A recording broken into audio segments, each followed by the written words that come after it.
Welcome to AFOA Canada's fifth webinar in the series theme, Resiliency in Challenging Times. We are sharing resources and information that can help you navigate through the ever-changing events during this unprecedented time. If you have any questions during the presentation, please add them to the Q&A or chat window. There will be a 15 to 20-minute Q&A session at the end of the presentation. There will also be polling questions throughout the webinar, so please submit your answers. Please visit our website for more information and to view the recordings and slides that will be added to our webinar page. Today, our presentation is themed Tax After Turbulent Times. Find out everything you need to know about tax, including filing, government benefits, and changes as a result of COVID-19. Like many things, COVID-19 has affected the Canadian tax system. Staying up to date on information, including changes, government benefits, subsidies, and more, is critical to this new normal that we're living in. Get on the right track so that you are prepared and can navigate through your tax season easily and effectively. This webinar will be presented by Carol Skillen, CPA, CGA. Ms. Skillen graduated from St. Mary's University in Halifax with a Bachelor of Commerce accounting major. She began a professional career working as an auditor, traveling across Canada and the northern United States for 2 years. She then became an auditor with Customs and Excise, now CRA, Canada Residency Agency.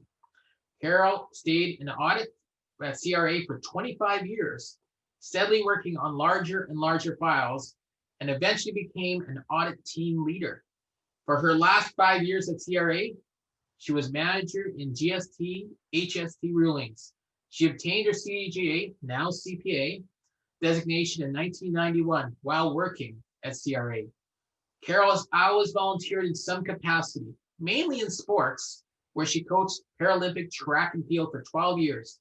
In 2001, she moved over to Special Olympics, where she is active, still an active coach in basketball and track and field. Since returning in March 2018, she has stepped up her volunteering by helping at various festivals and presenting CPA Canada financial literacy sessions.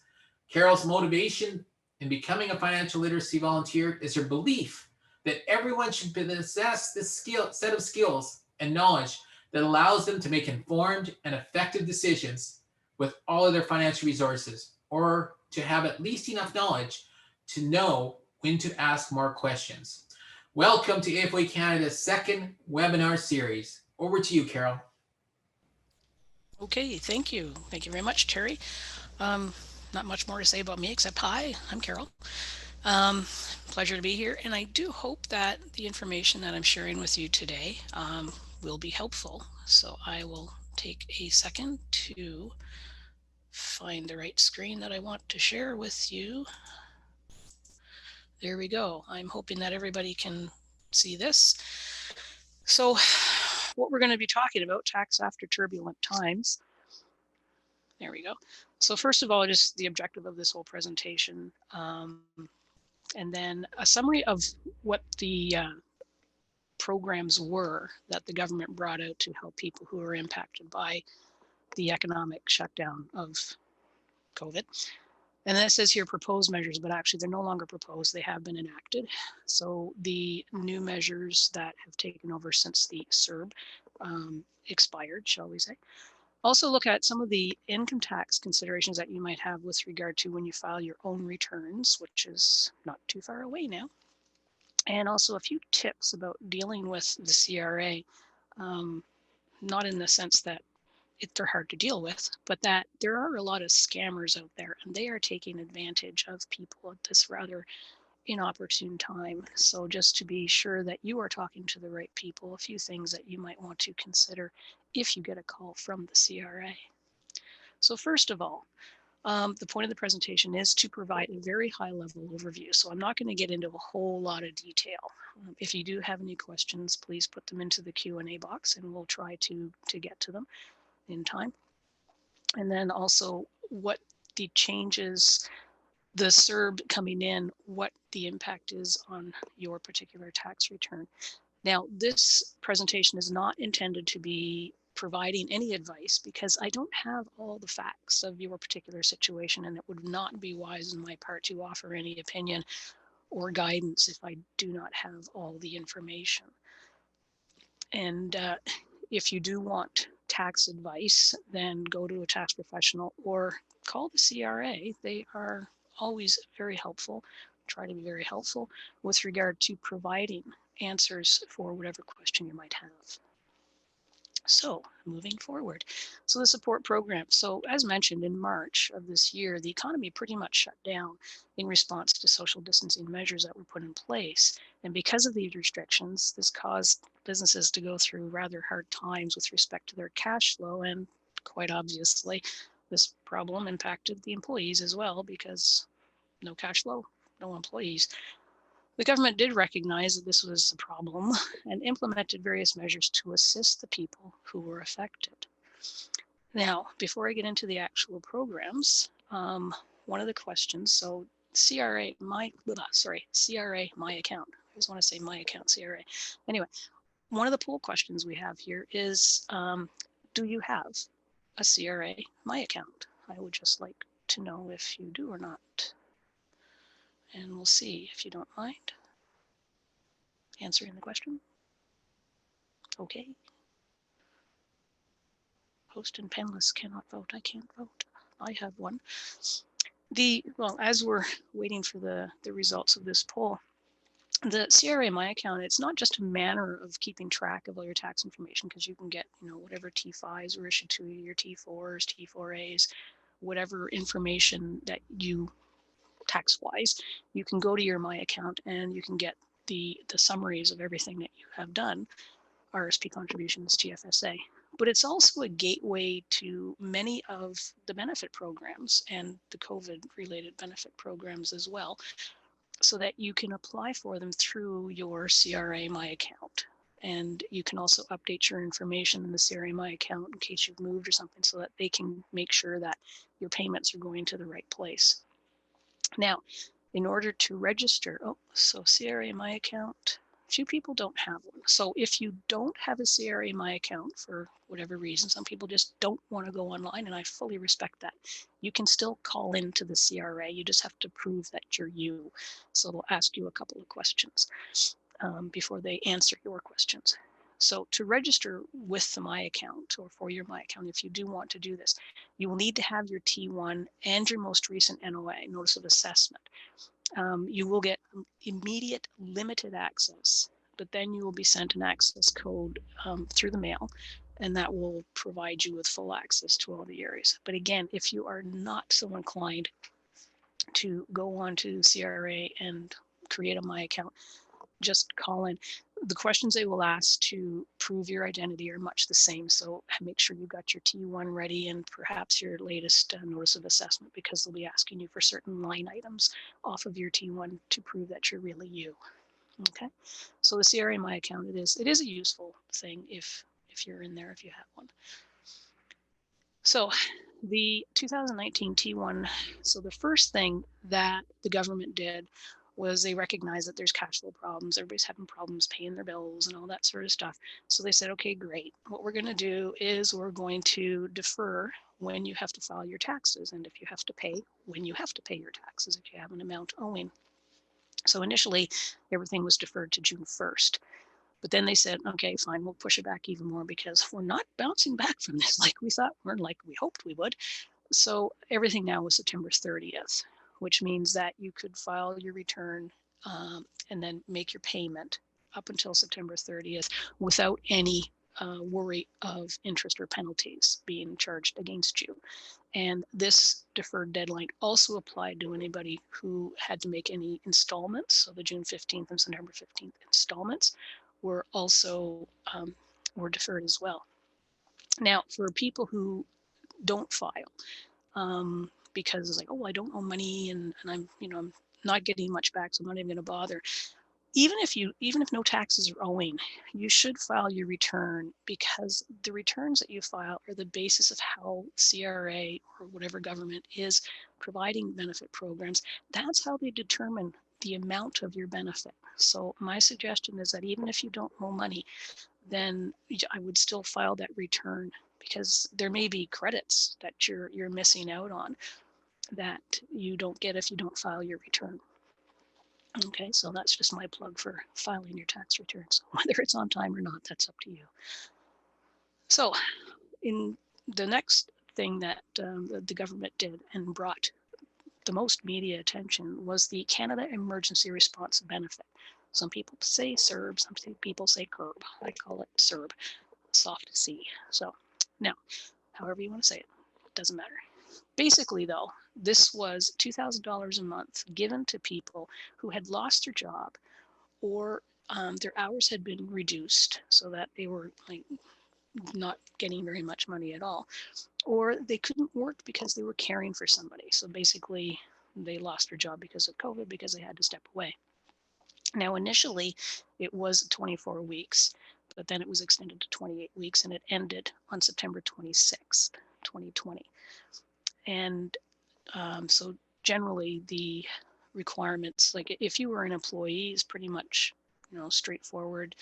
I was an employee, I lost my job. Now I apply for CERB and I hope I get it, all that sort of thing. If you're self-employed or you have your own business, then determining your eligibility could be a little bit more difficult, and it's suggested that you call in to ensure that you are eligible. And the reason I'm talking in the current terms is that you can actually apply retroactively until December 2nd. So there's a little teeny tiny window left. If you have not applied for CERB, but you felt that, oh, gee, I really should have done that. So there's this little teeny tiny window that you can apply. So if you had lost your job between the period of March 15th of this year and September 26th, and you were without income or your hours were reduced or anything like that, it's quite possible that you were eligible for CERB if you did not claim it already. So you can still go back and you can apply for any of those particular periods. Now, it's very important to note that there were no taxes withheld, even though CERB is a taxable income. So generally, you're used to receiving a paycheck. You see your gross pay, well, I'm just going to say $1,000. And then you see your net pay and it's like $800. And you're going, well, what happened? $200. Those are your source deductions, okay? So the source deductions were taken from you so that at the end of the year, when you went to file your taxes, you weren't out of pocket a whole bunch because you'd already paid some taxes up front. Unfortunately, unfortunately, I guess fortunately in the sense that no taxes were withheld at CERB, which meant you got the whole $2,000. Unfortunately, when you go to file your tax return, if you didn't take into account the fact that you're going to owe taxes on this, you're going to have a big wonkin' bill at the end of the year when you file your taxes. So the T4A, very similar to a T4, will be issued in February along with all their T4s and all that good stuff. And it will indicate the amount of money that you have received through the CERB, and you are required to include this on your tax return. Now, it also states here on this slide, if you inadvertently received a CERB payment, you are going to have to return it to the CRA. So just remember that. Now, in order to sort of figure out whether if your income is taxable, whether you're going to have a tax bill at the end of the year, you can look at last year's tax return and see what sort of tax bracket you were in, what kind of taxes you were paying. And then, so this year, hopefully you were employed at least from January to March 16th when everything got shut down. So you're going to have that income, which had taxes deducted most likely. But then you've got the CERB. And if you went back to work, you may have more income after that. So if you use last year's, if you have a software program that you used to prepare your taxes, if you put this year's numbers into last year's software program, you'll at least get an idea what your tax liability may be at the end of when you file in April 2021. So, excuse me, that's one way to try and figure out if you're going to have to owe any money. If the CERB was your only income, so it was good for 28 weeks, 26 weeks, 28 weeks, sorry, good for 28 weeks at $2,000 per month. So chances are the tax bill is not going to be huge because you're not going to be in a very high tax bracket if it was your only income. But I would honestly encourage you to ensure that you do have money set aside should you owe taxes at the end of the filing year.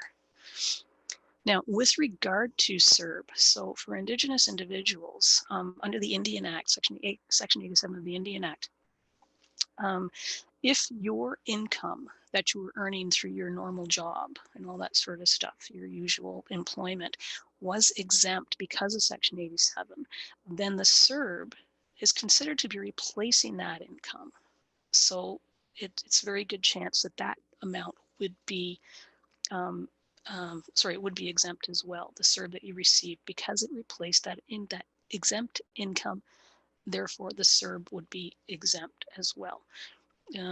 It would be advisable, though, to contact the CRA or a tax professional just to be sure that everything is tickety-boo and you do not have to remit taxes on that particular income.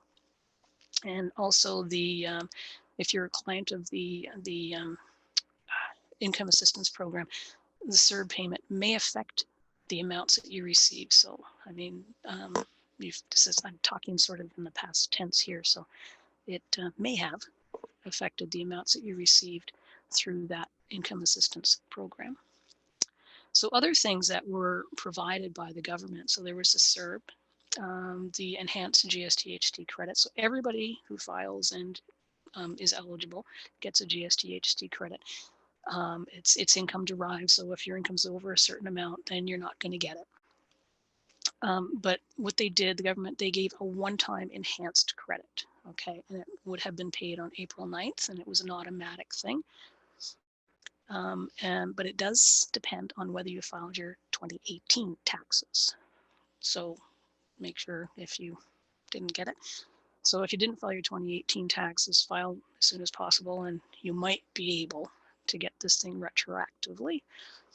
And also your current taxes, well, 2019, the taxes that we would have filed this year, if they haven't been filed, it may interrupt your payments of any credits or benefits that you might be eligible for. So that was a one-time enhancement. Now also the Canada Child Benefit, there was a one-time enhancement for up to $300 for maximum per child. And again, you did not need to apply. So it was, if you're already receiving it, then you're going to get the one-time enhancement. And these things are not taxable, okay? So the enhancement for the GST credit is not taxable. This enhanced Canada Child Benefit amount is not taxable. And again, make sure you've got your returns up to date, so to ensure that you continue to be eligible for all of these benefits. So the Canada Emergency Student Benefit.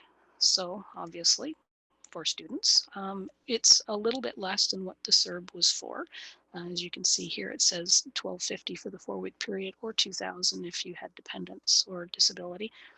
And it you had to apply prior to a certain date, so to get this. Now, it too did not have taxes taken off, and you will get a T4A. So you'll have to think about whether, is this my only source of income? Do I have other sources of income? So again, you're going to have to think about your tax brackets that you're in. Now, with regard to the CESB, the student benefit, you might want to check with the CRA with this one, but it's my understanding from what I have read and heard that it has been concluded that this particular benefit does not replace income that was once exempt. So therefore it's not a function of living on reserve. It's solely for the student benefit. Therefore it can't take on the characteristics of an exempt income. So it may end up being taxable. So I would encourage you to confirm this with perhaps the band office knows, or somebody. Make sure that you're sure that this amount is not taxable in your hands as an Indigenous person. Oops, sorry, wrong way. Hit my little scroll bar the wrong way. So for seniors, register retirement income fund. So when you turn 71, your RSPs get popped over into a RIF, and you are required to take out a certain amount every year, a certain percentage, and that percentage is calculated based on the youngest age of the couple or your age if you were single. So what they did this year is because the markets in March, they just did this huge, huge plummet. And everybody was, yeah, this is not a good thing. So because the markets took a plummet, and they will come back. They've come back almost to the point where they were in February. They're starting to crawl up even more, actually, because of the most recent announcements about the potential vaccines. However, at the time, for the seniors having to take out 25%, or sorry, having to take out the percentage from their RIF, they're saying, well, I'm going to lose money if I have to take all this out and I don't want to. So the government said, okay, reduce the amount, the minimum withdrawal is reduced by 25% so that you can leave some in hopes that it will regain its capacity and you are not in such a bad position. Other things for seniors is that there was a one-time payment for seniors who were eligible for the old age security amount. And then if you qualified for the guaranteed income supplement, there was an additional $100 on the for your GIS as well. And again, this is tax-free. Now it says here OAS clawback won't be applicable because these payments are not taxable. They're tax-free. They are not recordable or reportable, however you want to phrase that, on your return. And the OAS clawback, if your income is over a certain amount and you are collecting old age security, then you will have to pay back some. And I believe that that income amount is about $80,000. So if you're over $80,000, you may have to pay back some of the OAS, but this $300 will not have to be paid back. Okay. Persons with disabilities, again, there is a one-time tax-free payment to help Canadians with disabilities, and basically you had to hold a disability tax credit certificate, okay, and you're a beneficiary of one of those plans that are mentioned there. So if you were one of these people, then you would qualify for this one-time tax-free benefit. So if you have a disability tax credit, then it's an automatic thing. If you have applied for one and you're waiting for it, there's still a possibility that you could get it, because the way the payments worked out is that, so the October payment, there's a payment in October, and that was given to people who were confirmed eligible by mid-September 2020 this year. Okay, there's going to be a January 2021 payment, so that if you have an application in process, a disability tax credit certificate, or you're getting into one of the disability plans, if it is approved by the end of November, then you would get your one-time payment in January 2021. And then there will be a spring 2021 payment for those people who are confirmed eligible by the end of February 2021. So as I said, if you're in the process of filling out or getting one of these programs approved, then you could qualify still for this $600 non-reportable, non-taxable amount from the government. Now, additional support for Indigenous individuals. So mentioned it briefly earlier, the income assistance program. So the amount that has generally, or I shouldn't say generally, that regularly goes, usually goes, I'm not sure of the phrase, to this particular fund has been increased by $270 million due to an increase in demand from people who are part of the program. So this money has been provided, and as I'm sure that you're aware, what the program is all about, probably better than me. So a program of last resort to help eligible individuals residing on reserve to receive funds to cover their basic living expenses. So it's money that's provided to the First Nations communities, organizations and other service providers who are responsible for providing the programs to the eligible on reserve members. So it runs through that way. And if there are any questions, please contact your local band office about that. And they've also, the government, have also announced increased funding for the First Nation, Inuit, and Métis Nation post-secondary students. So this, these funding eligible amounts have gone up as well. So if you want to find out more information or for more programs related to additional assistance, then here's a link or a website that you can go to. And you can get more information there. The Indigenous Services Canada website also has a lot of great information on the programs mentioned in this presentation and other programs that are available. So that was what was, and now we're going to move on what is. So new support programs, because the CERB did end and we've moved on into wave two of the program, so wave two of COVID as well. So there's another poll question. So since the pandemic began, if you could kind of let me know what your situation has been, and give a few minutes for people to go through that and put in their answers for that. But the new support programs were brought up because people continued to struggle with these on and off shutdowns of service industries, hotels, restaurants, even getting back into the office, manufacturing. A lot more restrictions were put on to employers so that they couldn't have as many people working in one location, having to work from home. All kinds of different things were happening. But unfortunately, some people did not or were not able to get back to their employment. So I know that the poll is still there, but I will continue on. There we go. And the answer is, oh, maintain my employment. 95%, excellent for you. And the other 5% went on CERB but did go back to work. That is fantastic. And I am very happy to see that.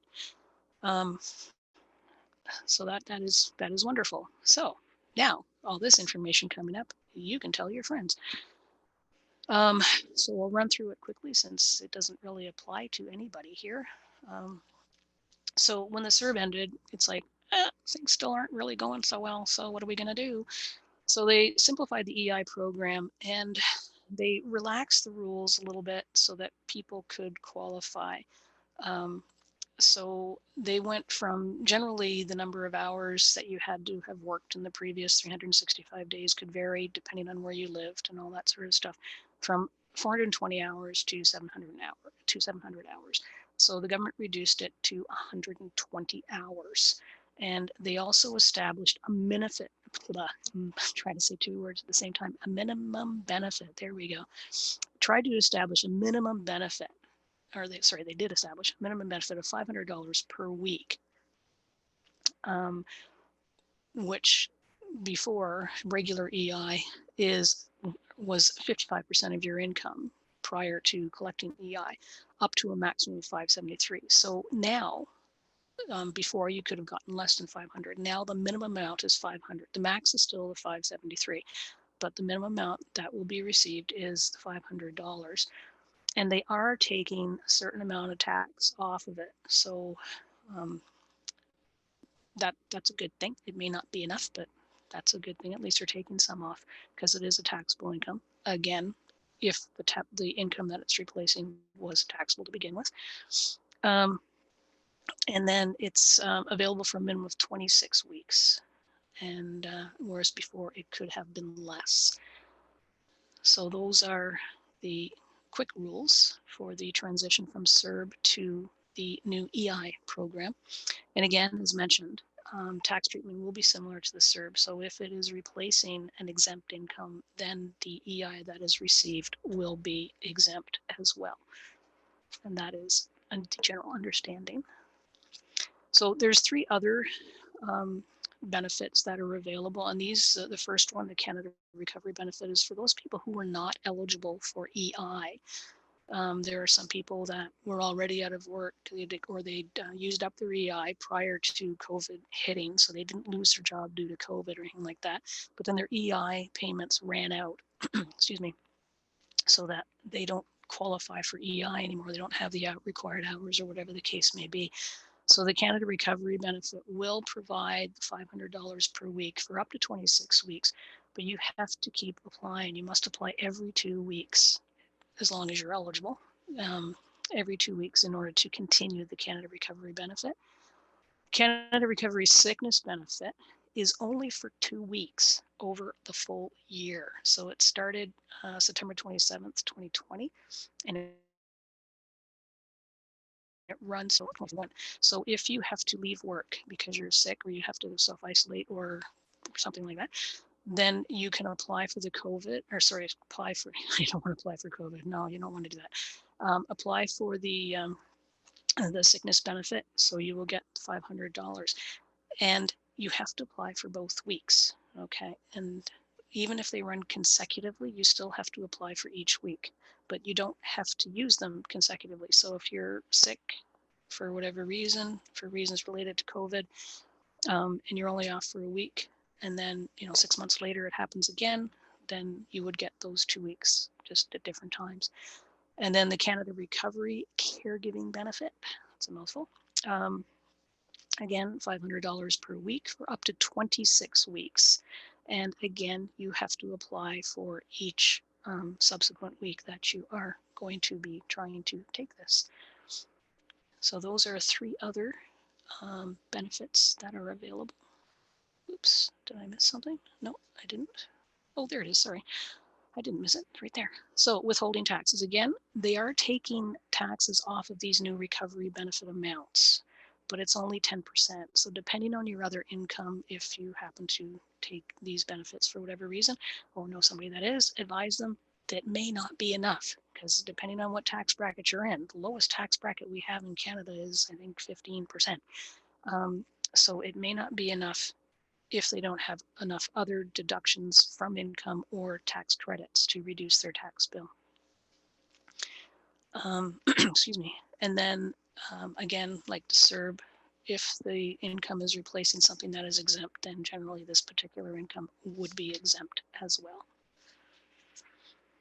So personal income tax considerations. So let's, my next poll question, who prepares your tax return?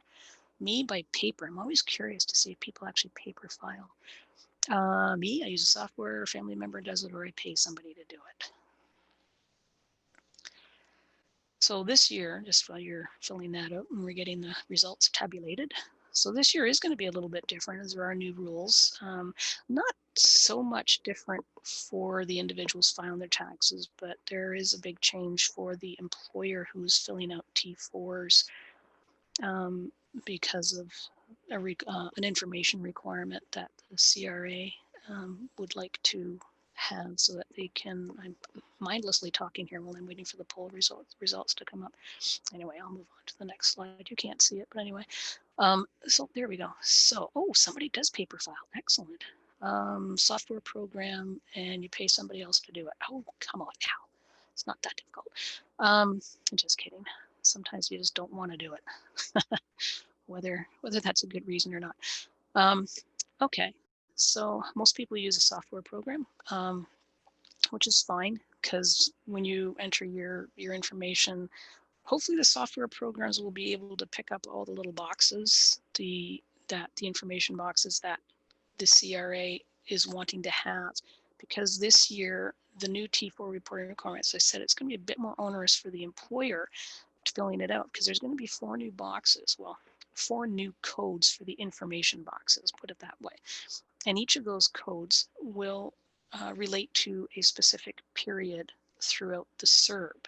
So in each one, so from March till, I don't know the exact dates, but from March till mid-April, code, I don't know, make it up, 45. And what'll be in so you've got the code 45 and in the box beside it is the amount of income that you earned during that period. And there's going to be one for 4 periods, which covers the whole of the 28 weeks that the CERB was in effect.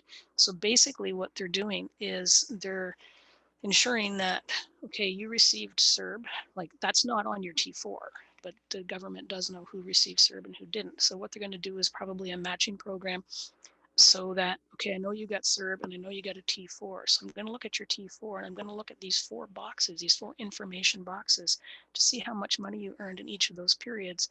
And if it was too much, then I'm going to come back to you and say, well, you need to pay back some of the CERB. So that's basically what those new boxes are all about. And as I say, it's to validate the program, the benefit payments that were made under the various programs. Not so much SUS, because that was something that was paid to the employer, Canada Employment Wage Subsidy. So that's your new T4 reporting, what you'll see. So as I said, I hope that the software program has picked up on, oops, I just want to see what time it is. My watch just went crazy. The software program, when you plug in the code numbers, I'm hoping that it recognizes that the updates come through and that it recognizes when you put in all your T4 information, it recognizes those code numbers that you put in as well. So home office expenses. Ooh, next poll question, please. I am an office employee now working from home. Or you could even, if you were working from home, maybe you are back in the office now, I don't know, but at some point in time, you were working from home. So basically, because there's a huge, like here in Ottawa, that's where I live right now, here in Ottawa, it's a government town. And pretty much every government office is closed to the employees. You can't go in unless you have to go in to do your job. You have no other way to do your job. So you've got, like, downtown is just really, really quiet right now. So you've got all these people working from home. And the question is that, well, can I claim expenses when I'm working at home? I have additional expenses that I wouldn't have otherwise. So basically, I'm going to wait for this poll to finish. There we are. And so 69%, I am now working from home, and some of you are not. You're gone back to work or wherever you work. Okay.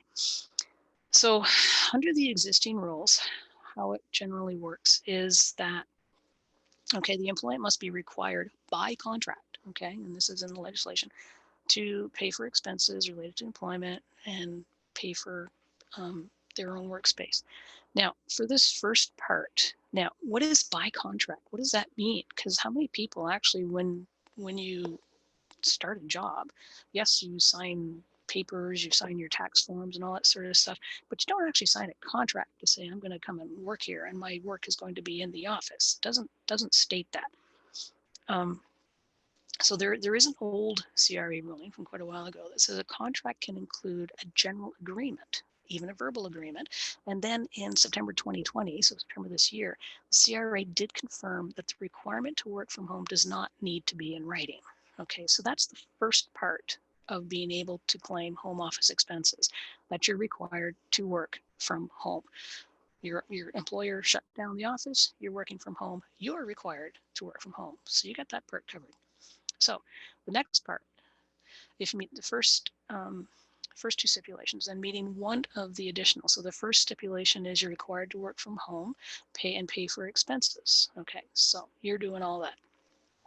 And so one or the other, these two.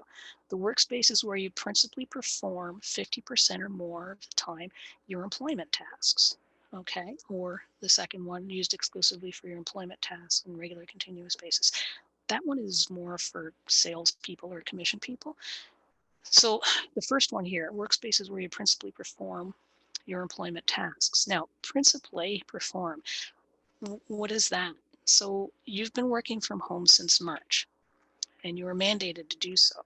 So does it 50% of the time mean from January to December or from March to whenever you went back to the office? So that's the unknown part.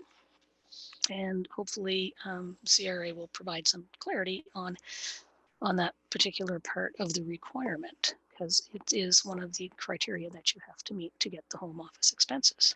And there's more. Yes. So the employer must also attest by filling out the T2200 that you are required to work from home. And CRA is still wanting this form, but this creates a huge, burden on the employer, because now he's got to fill out one of these things for every one of the employees that he's sent working from home. And if it's a large enough company, that's going to take a bit of time. So what the CRA is doing, they're looking at, they're looking at creating a short form, or maybe adding another information line on a T4 that the employer can just, another one of those little boxes, box 99, working from home, yes. But don't know that yet. The CRA is still working on that. So if all those conditions are met, you are required by contract to pay for the expenses related to employment and pay for your workspace from home in particular.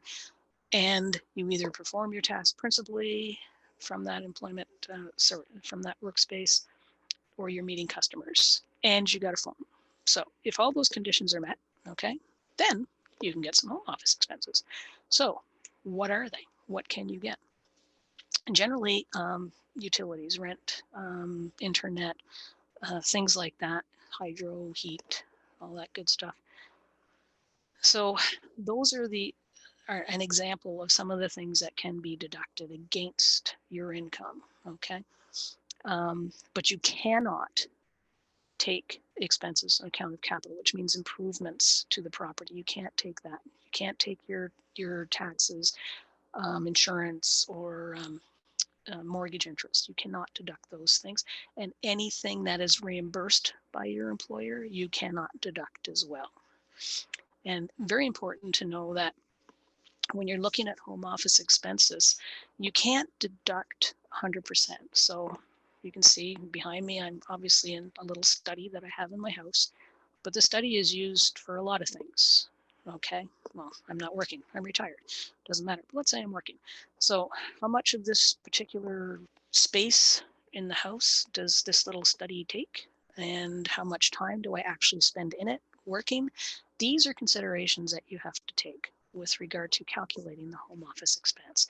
It's not just, oh, the room is this big, it's this percentage of my house going to take that percent of all my bills. No, it doesn't quite work that way. Taxable benefits. So quick explanation. So a benefit is defined as paying for or providing an employee or their spouse, child, or sibling with something personal in the form of an allowance or reimbursement for use of something, property, goods, services, whatever. A taxable benefit is one where that employee has received an economic advantage that can be measured in money. Okay, so that's what a taxable benefit is. So generally it shows up on your tax return, or sorry, your T4, and it's, part of your gross income that you are taxed on. But because of some of the things that are going on, like in some situations, nurses, people, healthcare workers were given an allowance in order to be able to get to and from work safely because the transit wasn't running, or they couldn't do it. So commuting costs, this is what the CRA has said right now. So commuting costs is not a taxable benefit where the employee is reimbursed, receives a reasonable allowance, or travel expense from home to their regular place of employment during the pandemic. Okay, so as long as it's declared a pandemic, then they will get whatever costs they receive will not be taxable. Parking costs, again, is another one. And home office equipment. A lot of offices, a lot of employers are providing money to the employees so that they can buy a proper chair to sit at their dining room table or a little teeny tiny desk that they have set up. So right now, CRA is saying that up to $500 that is being reimbursed by the employer will not incur the taxable benefit status. So you can have that amount and not have to declare it as a taxable benefit. So that's about it for the tax side. So now communicating with CRA. So as I said before, that sometimes, CRA does have to call you. Not very often do they call you unless you're under audit, but they may have to call you to confirm something with regard to an application for one of the programs that you've applied for or whatever. But because there are scammers out there, just be aware and be sensible when you're talking to somebody that says, oh, they're from CRA. So when they call you, if they do reach out to you, like just as the CRA and banks and everybody else wants you to verify who you are before they give you any information or do anything for you, you do the same thing. Ask for information. So, well, first of all, here's some reasons why they may be calling you. You owe tax. Okay, yep. You might get a call from collections. Or money to a government program, you didn't file your return, or they just want clarification. So those are kind of what I said before, why they're going to give you a call. But if somebody does call, now, if they call, they are not allowed to leave personal information on an answering machine. So it's like, hi, I'm looking for so-and-so. My name is such and such. Please call me at. Okay, so that's about all they're going to say. I'm so-and-so from the CRA. Please call me. And then they're not going to talk too much about anything else. Okay. But if you do get a call and you know, from somebody and you talk to them live, or you have this call in your answering machine, get as much information as you can. So it says here, name, phone number, their office location, their agent ID, they all have one. And say, okay, if they've called me, I'm talking to them on the phone right now. So I want to give me all this information, buddy, and then I'm going to call you back later, or you can call me there, whatever. But I'm going to call back later. You can call the CRA line, okay, and ask them if there is a reason that somebody would be contacting you. Am I under audit? Is there some problem with my account? And when you call into CRA, they're going to ask you to verify who you are by asking particular questions. So, and that's fine, you answer the questions, but get them to confirm to you that this person who called really called for a reason. Okay, and because, as I said, there's a lot of scams out there. They should not balk at letting you know if there's a reason why the person has called you, and they can even confirm if the name. They can't say that the person who called you is the actual person, but they can confirm the name is a legitimate CRA employee, because they can go through, if nothing else, just go through the email system that is there. It's got every employee who works for CRA in there, and with their phone number and their office location. So, and your My Account. If you do have a My Account, there was a security breach. And for those of you that don't have one, maybe that's why you don't have one, and I don't blame you. So go in and check to make sure, every once in a while, go and check, make sure that the information in there is correct. So verify that all your personal information is correct. That's just do it every once in a while. And again, if somebody calls you, you know, are you sure they work for the CRA? Well, you're not sure they work for the CRA. You're not sure that they don't. But if they're starting to ask you like really weird things about paying your debts with like gift cards, cryptocurrency, like definitely not. Okay, CRA does not accept gift cards or cryptocurrency. They like the cash thing. So that is a big clue. If you don't even have a debt with a CRA and somebody's saying that you owe money, or they're calling up and they're saying that you're due a refund in a certain amount, and you're like, what a refund? Call the individual tax line and find out. Okay, like just don't accept that somebody wants to give you money, especially from the CRA. It doesn't happen too often. And the personal information, don't provide personal information to anybody that says they're from the CRA. They already have it. So if they're asking you to provide a social insurance number, generally when you call in to identify yourself, they'll ask for a certain line item off of your T1 or something like that to verify that you are who you are. And if you notice a scammer, I mean, you probably, if you're well aware of the scams and the issues already, then please pass this message on to other people. They may not be aware of it. So if you know, like, of a scam, you've been a victim, not a victim of one, but you've been bothered by somebody, the Anti-Fraud Center, they really like to know. They want to know what's out there, what's going on. They keep a list of all these things. So please contact them and provide them the information that that you have about the particular scam that has been tried to have been done on you. And then here's a link. So with regard to getting more tips on how to deal with CRA and how to avoid the scams and all that sort of stuff. And the last couple of slides here is our resources, and they're good. They're good resources. They provide information, good information. The first one, the first link here, is a good starting place in that it breaks down all the information by groupings. And there's one specifically for Indigenous individuals and another one for Indigenous businesses. It doesn't provide complete information. It just sort of lets you know what's there, and then you can research the list of the items that are on that particular website.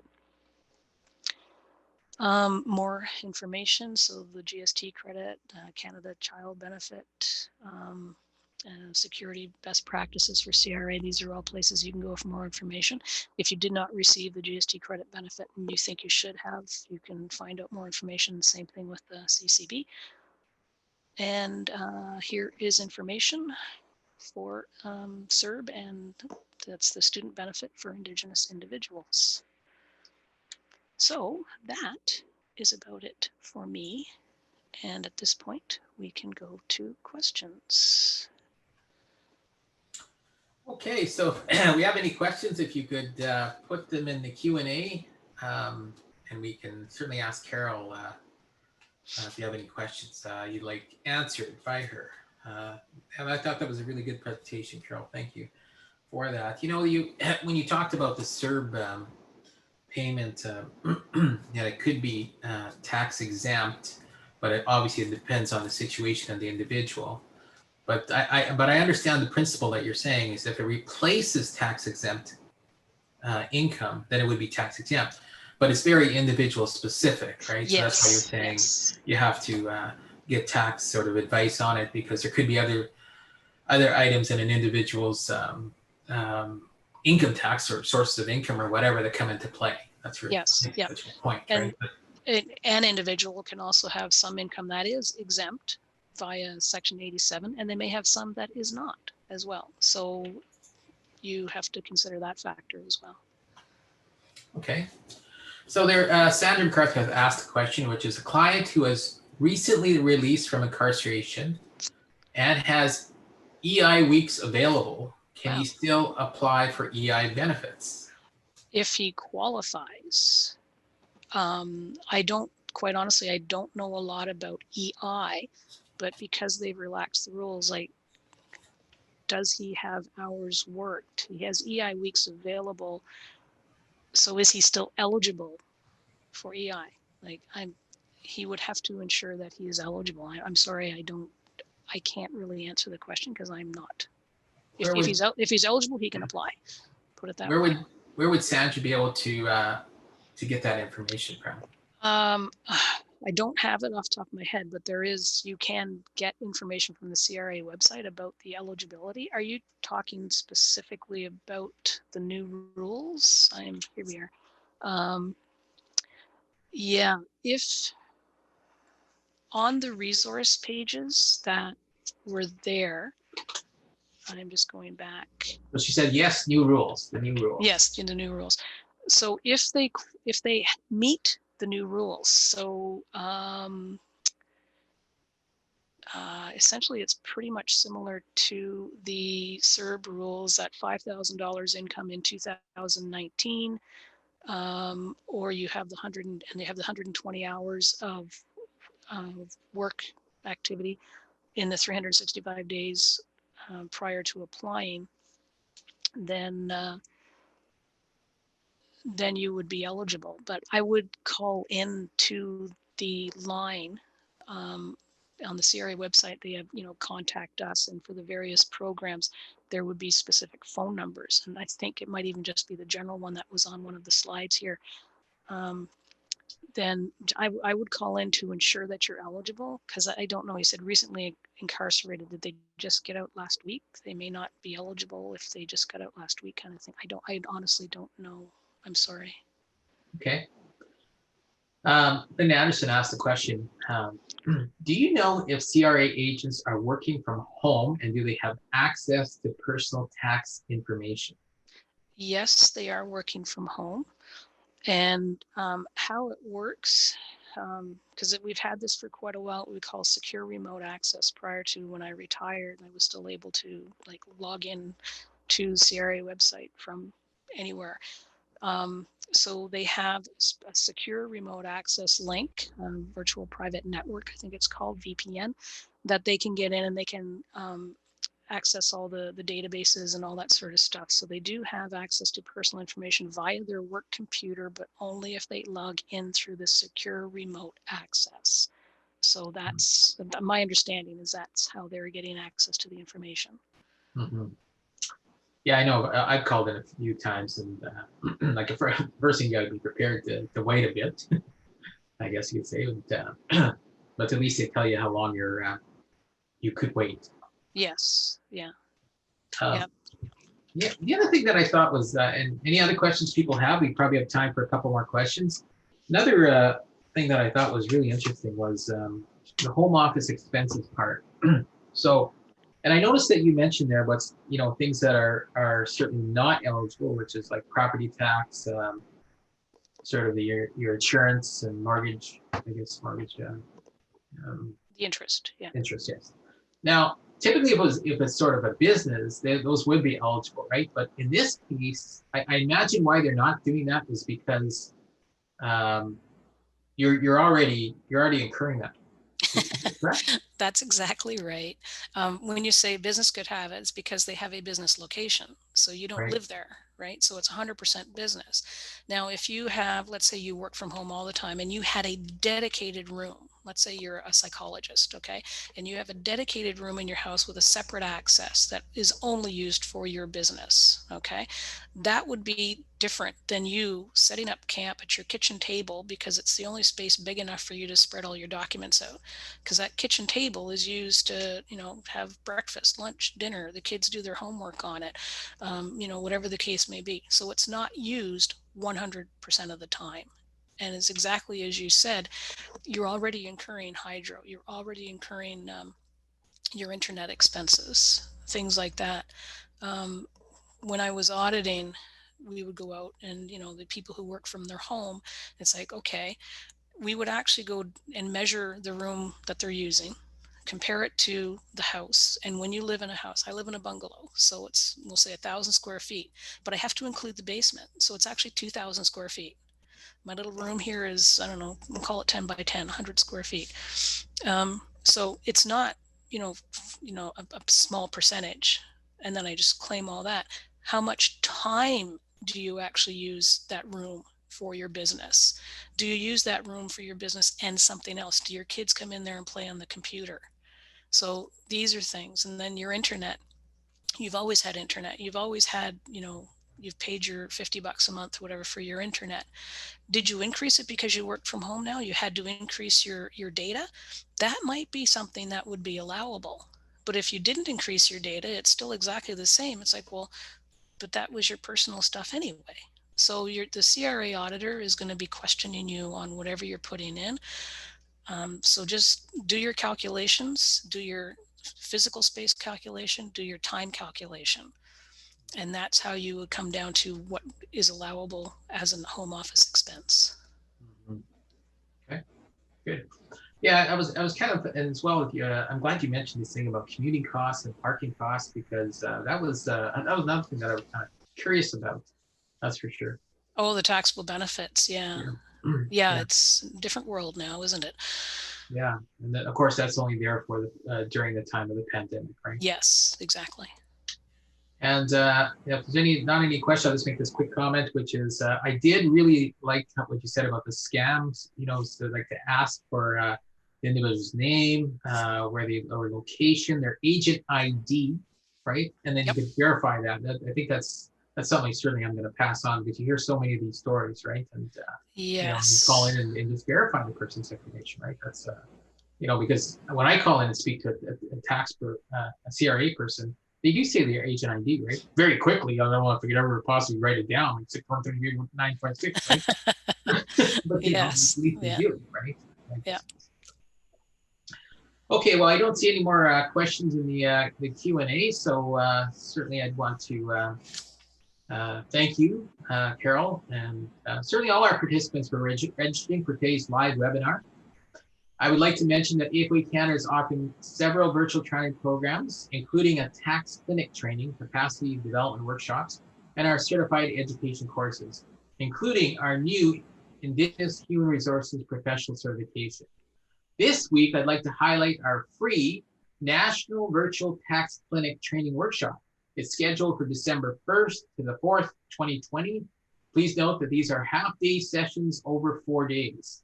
The learning objectives of these free comprehensive training modules for this tax clinic is learning to file your personal income tax returns using the UFile software, creating a tax clinic with support structures in place when assistance may be required, educating community members about financial benefits they are entitled to receive during and after filing their income tax returns, and understanding the skills, abilities, and knowledge needed to host a community tax clinic during the upcoming tax season. Call the financial wellness team here at AFOA Canada today for more information or to register. You can also view the recordings and slides that we have of today that will be added to the AFOA Canada webinar page.